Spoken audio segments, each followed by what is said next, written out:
Today we're going to do something a little bit different. It's going to be one of these games where I do a full game explained, but it also has a cheater in it, which I've done in the past, so it's not really that different. But the thing that makes this one different is not only was it Prime, but this cheater actually got banned before I posted this video. How awesome is that? Alright, so on the first round of this game, you're going to watch as I come over towards B to watch the beam bomb site. Eventually, I'm going to rotate back to middle, as they seem to make their presence known at A and take down one guy.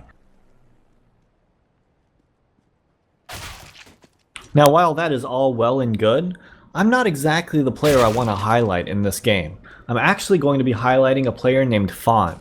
Fawn played long throughout this game and he played it very well, and he was the reason that the other team ended up using that rage hack. Now Fawn played a very aggressive style at long, pushing it through most rounds. Here you can see he takes one down, only to push through the doors and take out another one.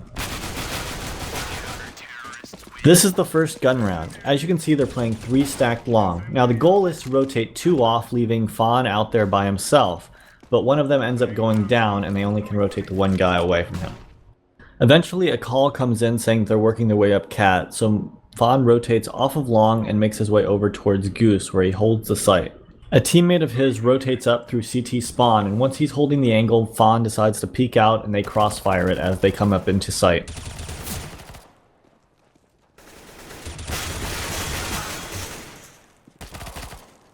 The next round he's watching long as usual until calls come in saying the other team might be hitting B, so he decides to push through the long doors.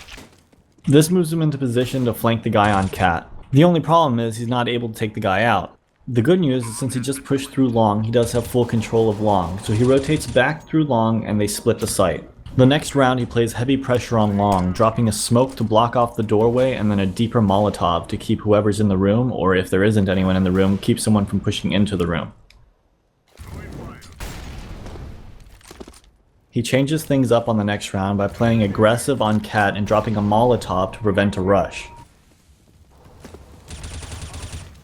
He follows this up with a smoke to prevent farther pushes from the other team, only to have someone push through it anyways and take him down.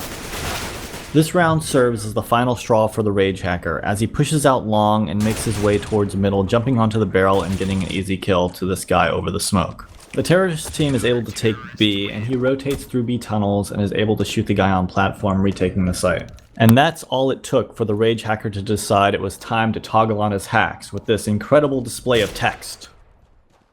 Sadly for us, there's no more gameplay to show. Really, after that, we just got completely obliterated through walls and everything else that he could shoot us through. This just seems to be the current state of Prime Matchmaker at this time. It seems that there is cheater after cheater, wave after wave of them, and there are too many of them for them all to eventually get banned. But it might thin out over time. That is the hope, that is the thought. I mean, because they're all linked to phones, which should help to some extent, but at the end of the day, you can go buy a prepaid phone at any gas station and send a text message to it, so you can use that as your authentication code. If nothing else, that does mean that the price of each new copy of the game, if you're going to be using cheats on Prime, is going to be far more expensive. The counter argument to that is that people already spend large sums of money on subscription-based cheats, so why would a few extra dollars really matter to them at all? So at least for the foreseeable future, it seems that cheaters in Prime are around to stay, but the numbers may dwindle down slightly. Let me know your thoughts down below, and I hope you guys enjoyed this video.